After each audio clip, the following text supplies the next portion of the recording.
Hello viewers, আকৌ মই আজি আপোনালোকৰ আগত এটা নতুন ফিটনেছৰ ভিডিও এটা লৈ আহিছো আৰু আজিৰ যেটো ভিডিওটো হল আমি কাৰ্ডিঅ ওপৰত ডিসকাস কৰিম এতিয়া কাৰ্ডিঅ এক্সাৰসাইজটো আপোনালোকে সবে জানে যে কাৰ্ডিঅভাস্কুলাৰ এক্সাৰসাইজ কাক কয় এৰোবিক এক্সাৰসাইজ কাক কয় আৰু প্লাস কাৰ্ডিঅভাস্কুলাৰ এক্সাৰসাইজ মেইনলি আপোনাৰ কিহৰ কাৰণে কৰা হয় মেইনলি আপোনাৰ হাৰ্টৰ কাৰণে কৰা হয় ষ্টেমিনা বঢ়াবৰ কাৰণে প্লাস লগতে আপোনাৰ ফেট লছৰ কাৰণে কিন্তু কেতিয়াবা আপোনালোকৰ মনত আহিছে জানো যে কাৰ্ডিঅভাস্কুলাৰ এক্সাৰসাইজ কৰিব কাৰণে কি ধৰণৰ কাৰ্ডিঅ কৰিলে ম্যাক্সিমাম ফেট লছ হয় সো আজি আমি হেতু ওপৰতে ডিসকাস কৰিম কি ধৰণে কাৰ্ডিঅ এক্সাৰসাইজ কৰিলে ম্যাক্সিমাম ফেট লছ হয় কাৰ্ডিঅভাস্কুলাৰ এক্সাৰসাইজ বুলি ক'লে বুজা যায় যে যিবিলাক এক্সাৰসাইজ আমাৰ কৰাৰ সময়ত আমাৰ কাৰ্ডিঅভাস্কুলাৰ সিস্টেম মানে আপোনাৰ হাৰ্ট লাংস আমাৰ ৰেসপিৰেটৰি সিস্টেম যেটো আমি উশাহ নিশাহৰ যেটো সিস্টেম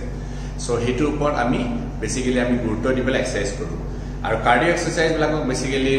কাৰ্ডিঅ বুলি কোৱা হয় আৰু এৰোবিক এক্সাৰসাইজ বুলি কোৱা হয় কাৰণ এনি কাইন্ড অফ কাৰ্ডিঅভাস্কুলাৰ এক্সাৰসাইজ যত আপোনাৰ অক্সিজেনৰ ইউটিলাইজেশন হয় যেনেকৈ আপুনি এক্সাৰসাইজ কৰি আছে আপুনি অক্সিজেনটো উশাহ নিশাহ লৈ আছে হেতু কয় কাৰ্ডিঅভাস্কুলাৰ এক্সাৰসাইজ কিন্তু আজি যেটো আমি ডিসকাস কৰিব যাম হেতু হল আপোনাৰ বেনিফিটস অফ কাৰ্ডিঅভাস্কুলাৰ এক্সাৰসাইজ কিন্তু কি ধৰণে কাৰ্ডিঅভাস্কুলাৰ এক্সাৰসাইজ কৰিলে ম্যাক্সিমাম বেনিফিট পোৱা যায় আমি সবে জানো যে কাৰ্ডিঅভাস্কুলাৰ এক্সাৰসাইজ ফেট লছৰ কাৰণে ভাল হয় কিন্তু কাৰ্ডিঅটো ম্যাক্সিমাম মানুহে বোৰিং বুলি ভাবে আৰু কৰিব নিবিচাৰে so even American College of Sports Medicine এখেতও ৰিকমেন্ড কৰে সিহঁতে ৰিকমেন্ড কৰে যে 40 to 85% অফ আপোনাৰ ইন্টেন্সিটি ৰাখি পেলাই আপোনাৰ কাৰ্ডিঅ এক্সাৰসাইজ কৰিব লাগে কিন্তু মেইন কথাটো হল মানুহে ম্যাক্সিমাম মানুহে জানে কাৰ্ডিঅভাস্কুলাৰ এক্সাৰসাইজৰ বেনিফিট কি কিন্তু তথাপিও নকৰে কিয় বিকজ কাৰ্ডিঅটো বহুতে বোৰিং পায় কন্টিনিউয়াস ধৰণৰ এক্টিভিটি কৰি থাকে বোৰ হৈ যায় মানুহবিলাকে সো ফাইনালি কি হয় কাৰ্ডিঅভাস্কুলাৰ এক্সাৰসাইজৰ বেনিফিটৰ পৰা মানুহবিলাকে মানে বঞ্চিত হৈ থাকে আৰু নকৰে ফলাফলত কি হয় ফেট লছ নহয় ষ্টেমিনা নাবাঢ়ে আৰু কি হয় ফাইনালি ফিটনেছৰ যিখিনি টাৰ্গেট কৰিছে ফেট লছৰ বডিটো শেপত আহি গৈছে যে ৰিজাল্টটো নাপায় নো ডাউট ৱেট ট্ৰেইনিং ইম্পৰ্টেণ্ট কিন্তু কাৰ্ডিঅভাস্কুলাৰ এক্সাৰসাইজ কৰাটো বহুত ইম্পৰ্টেণ্ট এটা কথাটো হল আমি কি ধৰণে আমি বোৰিং কাৰ্ডিঅ নকৰি পেলাই কি ধৰণে আমি কাৰ্ডিঅভাস্কুলাৰ এক্সাৰসাইজ কৰি পেলাই ম্যাক্সিমাম বেনিফিট পাওঁ আমি সো হেতু কাৰণে আমি এটা ভিডিওটো বনাই আছো আজি আৰু প্লাস লগতে এটা আৰু এটা কথা ক'ব বিচাৰিছো এক্সেসিভ কাৰ্ডিঅ নকৰিব এক্সেসিভ কাৰ্ডিঅ কৰিলে কি হ'ব স্ট্ৰেছ লেভেল বাঢ়ি যাব কৰ্টিসল হৰমন বাঢ়ি যাব যেটো আপোনাৰ বডিত বহুত কষ্ট দিব স্ট্ৰেছ হৰমন কৰ্টিসল যেটো আছে সেইটো বাঢ়ে আৰু প্লাস লগতে মাসল লছ হয় আৰু মাসল লছৰ ফলাফলত টেস্টোস্টেৰন লেভেল কমি যায় আৰু ফেট লছটো আৰু দিগদাৰ হৈ যায় সো এতিয়া বোৰিং কাৰ্ডিঅৰ পৰা বাচিবৰ কাৰণে এটা এক্সপেৰিমেন্ট কৰা গৈছিল এটা ষ্টাডি এটা কৰা গৈছিল আপোনাৰ how to get rid of that boring cardio তাৰমানে জেনাৰেল যেটো কাৰ্ডিঅ বা এৰোবিক এক্সাৰসাইজ সেইটো কয় মডাৰেট ইন্টেন্সিটি কাৰ্ডিঅ ট্ৰেইনিং বুলি কোৱা মানে মডাৰেট লেভেলত কৰা যায় যত আপোনাৰ ব্ৰিথিংটো বেছি মানে ফাষ্ট হ'ব নিদিয়ে প্লাস বা এৰোবিক এক্সাৰসাইজ বুলি যেটো কয় বা লো ইন্টেন্সিটি ষ্টেডি ষ্টেট কাৰ্ডিঅ যেনেকৈ লাহে লাহে ট্ৰেডমিলত দৌৰি থকা বা লং ডিস্টেন্স ৱাক কৰা মানুহবিলাকে লং ডিস্টেন্স ৱাক কৰে আৰু এটা আছে যেটো কাৰ্ডিঅ আমি কওঁ যেটো ফাংশনাল বেস কাৰ্ডিঅ মেইনলি হাই ইন্টেন্সিটি ইন্টাৰভেল ট্ৰেইনিং যেটো তাৰমানে এই কাৰ্ডিঅটো কি হয় মেইনলি ইন্টেন্স আমি ওয়াৰ্কআউট কৰো ইন্টেন্স ওয়াৰ্কআউট কৰাৰ পিছত আমি হাৰ্ট ৰেটটো পুৰা একদম হাই লেভেললৈকে বঢ়াই দিওঁ হাই লেভেললৈকে বঢ়োৱাৰ পিছত আকৌ তাৰ পিছত হাৰ্ট ৰেট আমি কমাই দিওঁ সো ইন শৰ্ট মই ক'ব বিচাৰিছো যে ষ্টেডি ষ্টেট যেটো কাৰ্ডিঅ নৰ্মেলি যেটো ট্ৰেডমিলত ৱাক কৰা বা নৰ্মেলি লং ডিস্টেন্স ৱাক কৰা যিবিলাক নৰ্মেলি মানুহে কৰে লাহে লাহে জগিং কৰা সো এইবিলাক বস্তু এইবিলাক ধৰণৰ কাৰ্ডিঅ ভাল বাট খুব এটা ফেট লছৰ খুব এটা বেনিফিট পোৱা নাযায় আৰু it's very time consuming daily ৰাতিপুৱা সো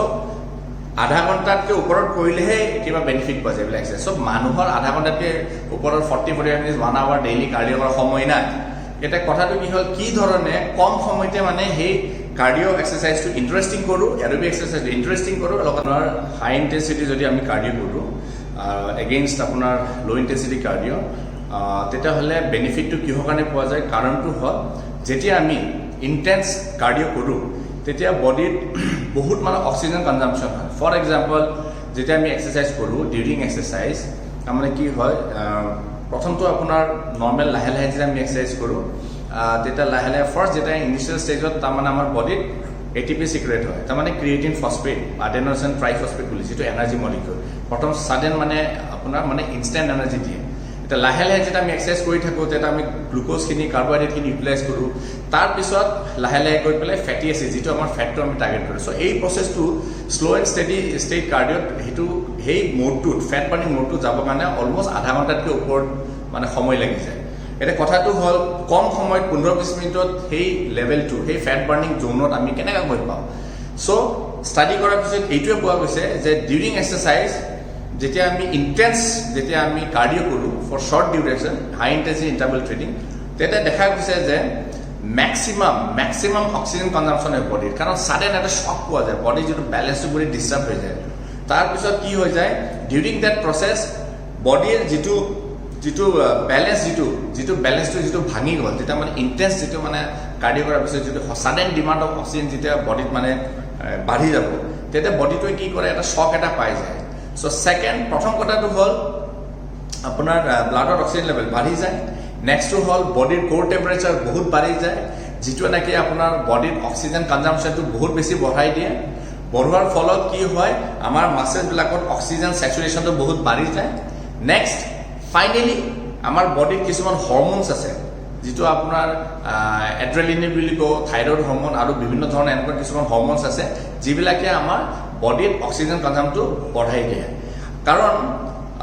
এই হৰম'নছবিলাক যেতিয়া ব্লাডত মেক্সিমাম চাৰ্কুলেশ্যন হ'ব আমি মেক্সিমাম এনাৰ্জি পাওঁ আৰু আমাৰ মেটাবলিক ৰেটটো বহুত বাঢ়ি যায় কিন্তু শ্ল' এণ্ড ষ্টেডি কাৰ্ডিঅ' কৰিলে সেই লেভেলটো গৈ পাওঁতে বহুত দেৰি লাগে চ' 15-20 মিনিটত যেতিয়া আমি ইণ্টেন্স কৰোঁ তেতিয়া বডি বিকামছ পাওঁ তাৰমানে বডিটো মানে বাধ্য হৈ যায় যে বডিত অক্সিজেন চেচুৰেশ্যনটো অক্সিজেন কনজাম্পশ্যনটো বঢ়াই দিবৰ কাৰণে আৰু স্পেচিয়েলি এই ইফেক্টটো কেতিয়া হয় এক্সাৰচাইজ কৰাৰ পিছত যেতিয়া আপুনি ৰেষ্ট ল'ব ৰেষ্ট কৰাৰ পিছত ছাপ'জ 20 মিনিটছৰ এক্সাৰচাইজ হৈ গ'ল তেতিয়া বডিত মানে কি হৈ যায় সেই oxygen কনজাম্পশ্যনটো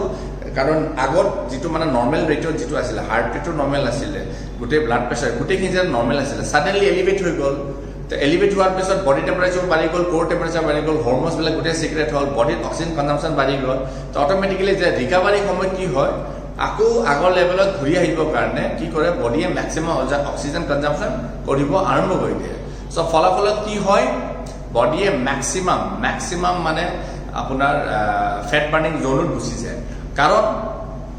it's a non fact যে প্ৰত্যেক লিটাৰ অফ অক্সিজেন বডিয়ে কনজিউম কৰিবৰ কাৰণে বা ইউটিলাইজ কৰিবৰ কাৰণে দ্য বডি বাৰ্ণছ 5 কেলৰিজ যদি আপোনাৰ বডিত ছাপ'জ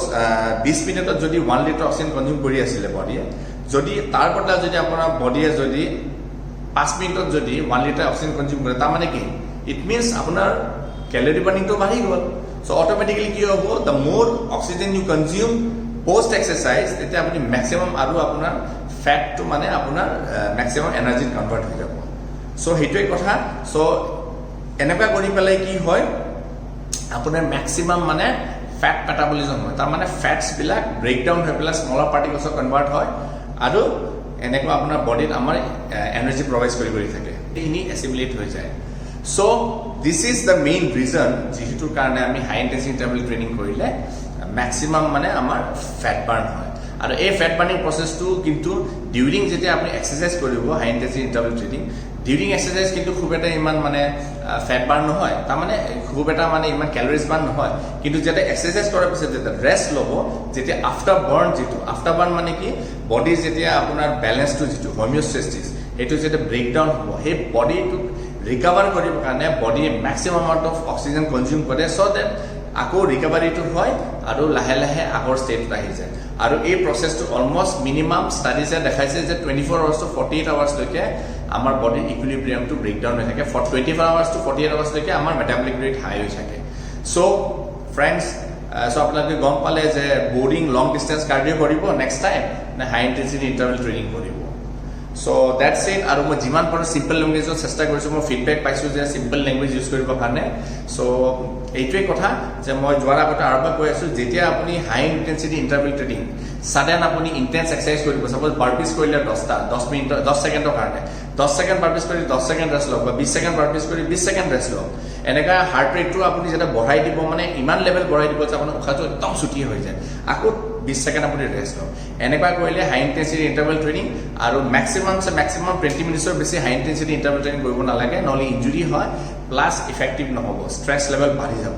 চ' 20 minutes versus 45 minutes 60 minutes cardio' so আপোনালোকে নিজে ডিসাইড কৰক কি ধৰণে আপোনালোকে কাৰ্ডিও কৰিব লাগে